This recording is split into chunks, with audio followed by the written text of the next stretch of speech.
The recording device clicked on, its crimson light washing over High Commander Vethrix's scaled face. Behind the commander stood 5 other military officials from across the Galactic Concordat, their expressions ranging from curiosity to outright disdain. "Begin archival entry 47392, Vethrix announced. Subject, assessment of primitive warfare techniques from Sol 3. Designation, Earth. The holographic display erupted with footage captured by stealth probes. Humans fighting humans in what the natives called World War II. Artillery shells exploded. Planes dove through smoke-filled skies and soldiers crawled through mud under withering gunfire. "Observe," said strategic analyst Meliora, her 4 upper limbs gesturing to various points on the display. "These primates have yet to achieve basic gravitic manipulation or even rudimentary neural networking. Yet they've developed warfare techniques that are disturbing in their efficiency." Admiral Krozoth snorted through his breathing apparatus. "This is primitive butchery, not warfare. The Concordat has moved beyond such barbarism for 12 millennia. Perhaps that's precisely the problem," murmured Commander Nishali, her luminescent skin dimming thoughtfully. "Our last true conflict was against the Zelvan horde. These humans engage in war constantly." The footage shifted to nuclear detonations, then to modern special forces operations. Vethrix's compound eyes narrowed. "We've intercepted their entertainment broadcasts," said Intelligence Director Orth Vaughn. "They celebrate war in their fiction. They rehearse it in simulations. Their children practice strategy games. Their economy thrives on defense spending. And now they've detected our observation outpost on their moon," Vethrix added gravely. "First contact is inevitable within 5 solar cycles." The assembled commanders fell silent as the implications sank in. The Concordat had maintained peace through technological superiority and diplomatic finesse for thousands of years. But humans, these newcomers with their peculiar obsession with conflict, represented something the galaxy hadn't encountered in generations. "Recommendations," Vethrix prompted. Admiral Krozoth straightened his ceremonial harness. "Immediate containment. Establish a quarantine perimeter around their system." "They've already launched primitive interstellar probes," countered Nishali, "and their communication signals have been broadcasting for over a century." "Then we have only one logical choice," said Meliora, her voice barely above a whisper. "We must learn from them." Vethrix's scaled hand hovered over the holographic controls. "Elaborate." "The Concordat has forgotten how to fight. Our weapons are ceremonial, our defenses automated.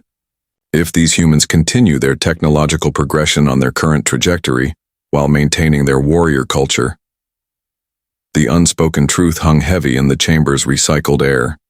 A species that had perfected warfare could eventually challenge the entire Concordat, not through superior technology but through sheer tactical innovation and the willingness to use it. "I am authorizing Project Mirror," Vethrix declared, overriding objections from Krozoth. "We will study human warfare, we will understand it. And if necessary—" The recording device blinked as Vethrix leaned closer. "We will adopt it, Lieutenant."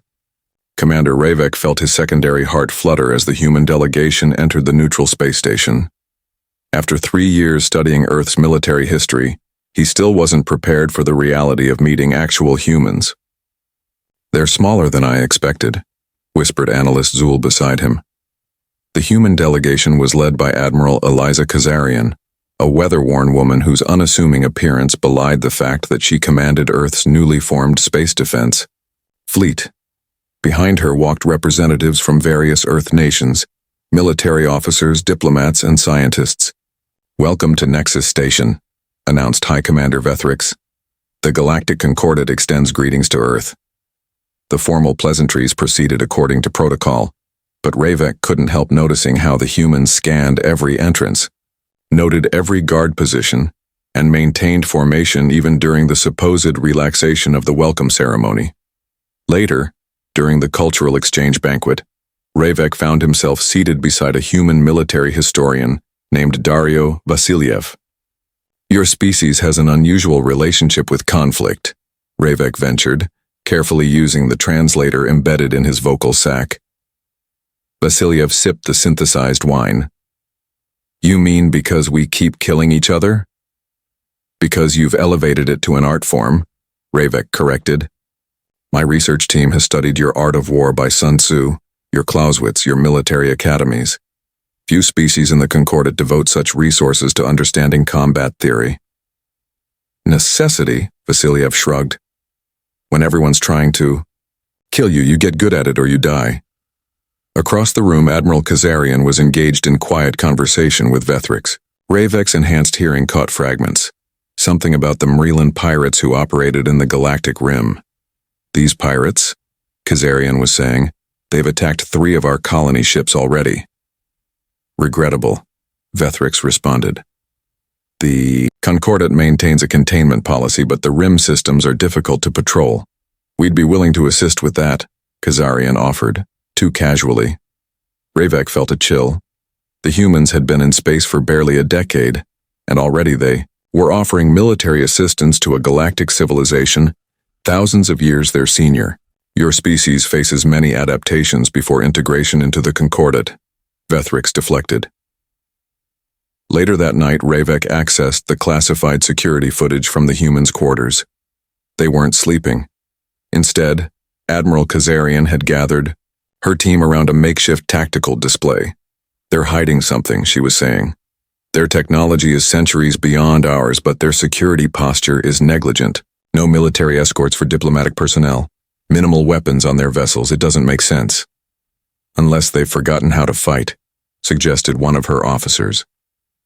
Ravek switched off the feed, his scales paling. The humans had been on the station less than a day, and they'd already identified the Concordat's greatest vulnerability. Project Mirror suddenly seemed far more urgent than anyone had realized. The Marilyn attack came without warning. Nexus Station shuddered as the first barrage penetrated its outdated shields. Emergency klaxons wailed, their pitch rising and falling in ancient warning patterns that hadn't been heard in real combat for centuries. Commander Ravek stumbled into the command center to find chaos. Concordat officers shouted contradictory orders while automated systems flashed warnings that no one seemed to understand. Status report, he demanded. 3 Marilyn warships, gasped a junior officer. They've disabled our communication array and primary defense grid. Where is High Commander Vethrix? In diplomatic chambers with the human delegation. We can't reach. The station rocked again. Through the viewport, Ravek saw the sleek, predatory shapes of Marilyn boarding craft approaching. This is impossible, muttered strategic analyst Meliora beside him. The Marilyns are contained to the outer rim. They've never dared attack a Concordat facility. The command center doors hissed open. Admiral Kazarian strode in, followed by her security team. Unlike the panicking Concordat officers, the humans moved with practiced precision. You have a systems breach on levels 5 through 8, Kazarian said without preamble. Your defense. Protocols are being bypassed through the auxiliary power conduits. Ravek stared. How could you possibly know that? Because it's what I would do, she replied flatly. Your station's schematics are accessible through your public information terminals.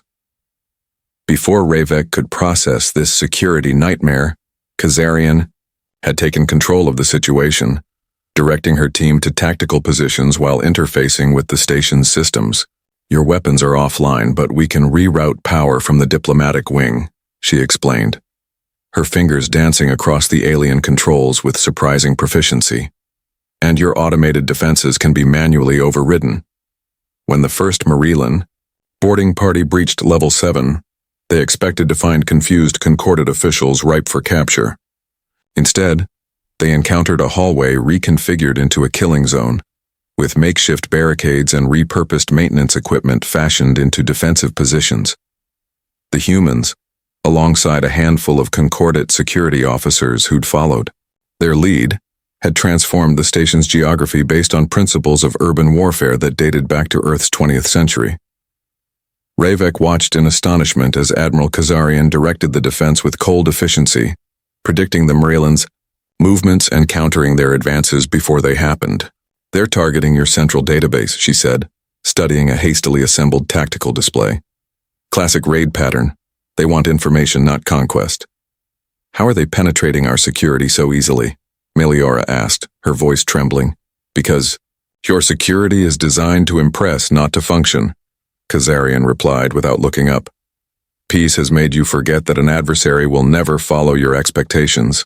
When the Merlin commander finally appeared on the communication screen, demanding surrender, it was Admiral Kazarian who stepped forward.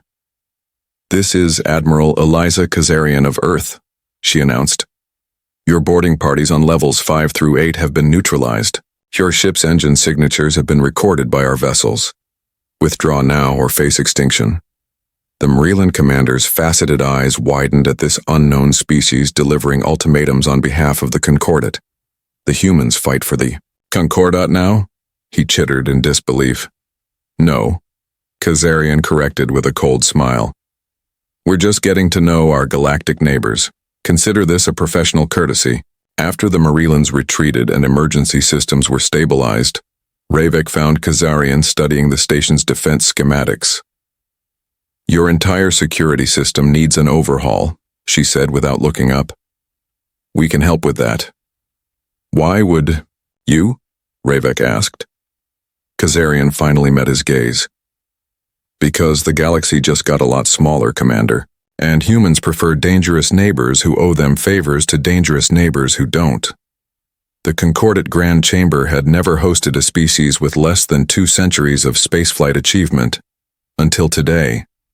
Admiral Kazarian stood before the assembled representatives of 87 sentient species, her simple blue uniform stark against the ornate ceremonial garb surrounding her. The Merlin incursion at Nexus Station was not an isolated incident, she began without preamble. "Based on our analysis of the data we recovered, they've been systematically probing Concordat defenses for the past 30 stellar cycles." Murmurs rippled through the chamber. High Commander Vethrix gestured for silence. "The human delegation has been granted extraordinary speaking privileges in light of their assistance during the attack," Vethrix explained. "We will hear their assessment." Kazarian activated a holographic display. "The Concordat's military doctrine has remained unchanged for 12,000 years. Your weapons technology is advanced, but your tactical applications are ceremonial. Your enemies have noticed." "Preposterous," bellowed the Galaxian representative, his quills bristling. "The Concordat maintains peace through diplomatic and technological superiority." "You maintain peace," Kazarian countered, "because no one has seriously challenged you. That's changing." She displayed intercepted Merlin communications, decoded by Earth's intelligence services. The evidence was damning, not just piracy, but coordinated probing of Concordat weaknesses, with plans for larger incursions. "Humanity has spent its history fighting itself," Kazarian continued. "It's not something we're proud of, but it's given us insight that the Concordat has lost. We understand conflict is more than a theoretical concept." Commander Ravek watched the proceedings with growing unease. Project Mirror had been intended to study human warfare as a potential threat. Now those same humans were offering to teach the Concordat how to fight again. "What exactly are you proposing, Admiral?" asked Vethrix. "A joint defense initiative," Kazarian replied. "Earth contributes tactical expertise and training. The Concordat provides technological access and resources. Together we establish a new security framework." "You want weapons," accused the Galaxian representative. "We want survival," Kazarian corrected sharply. "Yours and ours. The Merlins already have your technology. They proved that at Nexus Station. What they don't have is our experience with warfare." The debate raged for hours. Some representatives refused to consider military collaboration with such a young species. Others saw the logic in Kazarian's assessment. In his observer's seat, Ravek noticed that the Admiral didn't push or plead. She simply presented facts and waited. A technique he'd learned was called strategic patience in human military doctrine. Finally, Vethrix called for a decision. "The Concordat will establish a joint security task force with Earth on a provisional basis. Commander Ravek will serve as liaison." As the chamber erupted in discussion, Ravek approached Kazarian. "You knew this would happen," he said quietly. "From the moment you stepped onto Nexus Station." Kazarian's expression remained neutral. We recognized a civilization that had forgotten that peace must be defended. We've made that mistake ourselves, throughout our history. And now, she said, we teach you what 12,000 years of peace has let you forget, how to be warriors again. And what does Earth gain from this arrangement? Ravek pressed. Kazarian finally allowed herself a small smile. A foothold in galactic politics, advanced technology, and allies who remember that their peace was preserved by humans who still know how to fight. As they left the chamber, Ravek couldn't decide whether the Concordat had just gained a valuable ally or surrendered to a brilliant strategic maneuver, the first move in a much longer game. 6 months into the Joint Security Initiative, Ravek barely recognized the Concordat's primary defense installation. What had once been a ceremonial headquarters, more museum than military facility, now hummed with purposeful activity. The ornate halls where officers had once strolled in, decorated uniforms now housed tactical simulation chambers, weapon testing ranges, and strategy centers. Begin Exercise 17, called out Major Haruki Ito, one of Earth's military advisors. Before him, a mixed team of humans and Concordat species moved through a holographic battlefield. The Vesperi officers with their forearms had initially struggled with human combat techniques, but now they flowed through the exercise with practiced coordination. Your people learn quickly, Ravek observed, joining Ito at the observation platform. They have good instincts, Ito replied.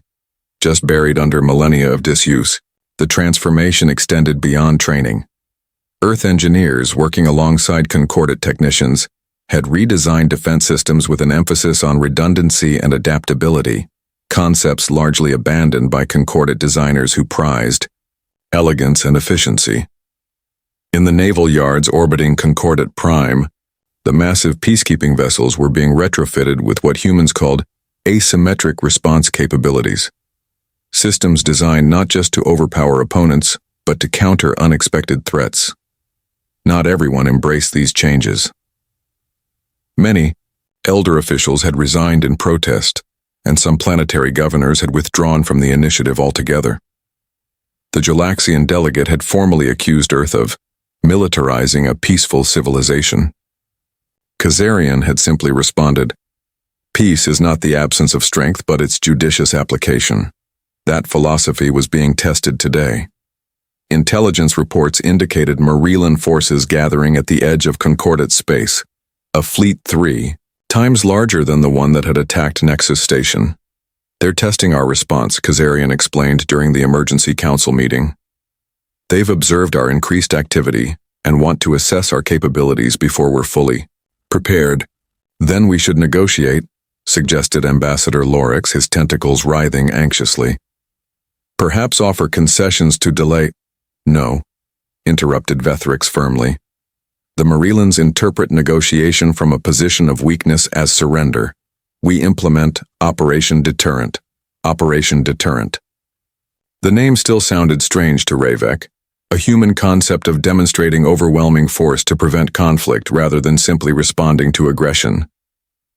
The joint Earth Concordat fleet departed that evening, not a full armada, but a precision strike force combining Concordat technology with human tactical doctrine. Their mission wasn't to engage the Merlins in battle, but to conduct targeted strikes against their forward staging areas.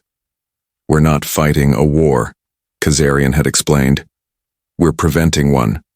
Ravek joined the command staff on the retrofitted vessel Concordant Dawn. From the bridge, he watched as the strike force emerged from hyperspace, precisely at the coordinates where human analysts had predicted the Marilans would establish their forward base.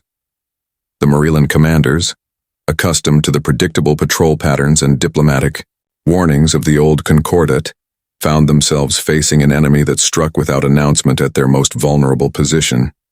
It was over in hours.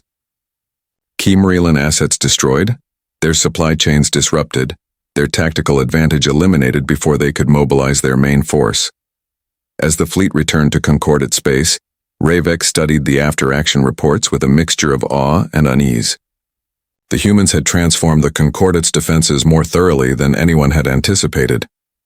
Are we becoming too much like you? he asked Kazarian privately. She considered the question carefully. You're remembering what all peaceful civilizations must never forget. That peace through strength requires both the tools and the will to use them. And if this is just the beginning? Ravek pressed. If the Marelans are just the first threat? Then the galaxy will discover, Kazarian replied, that humanity doesn't just study warfare, we understand peace and will defend both. The Galactic Summit convened one standard year after the Marelan incursion, bringing together not just Concordat members, but representatives from independent systems across the sector. The massive amphitheater on Concordat Prime hummed with anticipation as delegates settled into their environmental chambers. At the center of the forum stood an unusual tableau. High Commander Vethrix and Admiral Kazarian, side by side, preparing to address the assembled civilizations. We stand at a crossroads, began Vethrix, his voice carried through translation fields to each delegation. For 12 millennia, the Concordat maintained peace through technological superiority and diplomatic engagement. We believed conflict was behind us. He gestured to the holographic display showing the defeated Marelan fleet. We were wrong. Peace is not the natural state of the universe, it must be cultivated and, when necessary, defended. Admiral Kazarian stepped forward. Humanity joined this galactic community as newcomers, bringing with us the lessons of our troubled history. We have known war. We have studied conflict. We have paid for peace in blood. Murmurs rippled through the assembly. What the humans have taught us, continued Vethrix, is not to love war but to understand it. Not to seek conflict, but to prepare for it. This is the doctrine of prepared peace. The central display shifted to show the new joint fleet, Concordat. Vessels redesigned with human tactical innovations, human ships enhanced with Concordat technology. Not a war fleet, but a peacekeeping force unlike anything the galaxy had seen before. From his observation post, Commander Ravek watched the proceedings with a sense of profound transition. The summit wasn't just about military cooperation, it was about a fundamental shift in how the Concordat viewed itself and its role in the galaxy. The Galaxian ambassador rose to speak, his quills now settled in a pattern Ravek recognized as respectful attention rather than hostility. We questioned the wisdom of allowing humans to influence our defense policies, the Galaxian acknowledged. Now we understand that they offered us a mirror to see our own complacency. The question before us is not whether to embrace human martial philosophy, but how to integrate it with our own values. Throughout the chamber, delegates nodded in agreement. Even former critics had been sobered by the reality the Marelan threat had exposed, that peace undefended was peace at risk. As the formal presentations concluded, Ravek joined Kazarian and Vethrix in the private reception chamber. You've achieved everything you hoped for, he observed to Kazarian. Earth now has access to Concordat technology, trade routes, diplomatic recognition. That was never the objective, Kazarian replied, surprising him. If all we wanted was technology, we could have taken Nexus Station during the Marelan attack when your defenses were compromised. Then what was your goal? Vethrix answered instead. They wanted to ensure that when humanity fully entered galactic society, they would find allies worthy of partnership, not easy conquests. Kazarian nodded. Earth's history is filled with cautionary tales of what happens when civilizations forget how to defend their values. We didn't want to replace the Marelans as the next threat to a complacent Concordat. And now? Asked Ravek.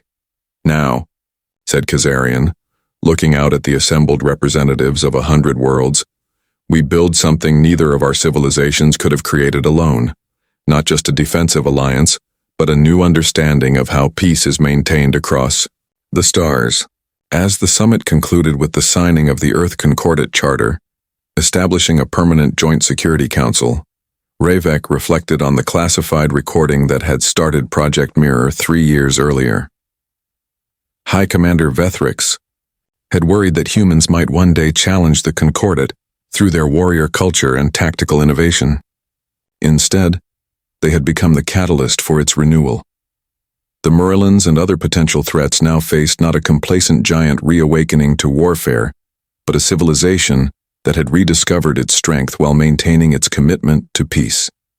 The greatest victory, Kazarian had told him once, quoting an ancient Earth strategist, is the one that requires no battle. Standing on the observation deck, watching Earth and Concordat vessels depart together for joint patrols, Ravek understood that humanity's true contribution to galactic society wasn't teaching the art of war. It was teaching the art of vigilant peace. End of Alien Commanders Study Human Warfare versus the Galaxy.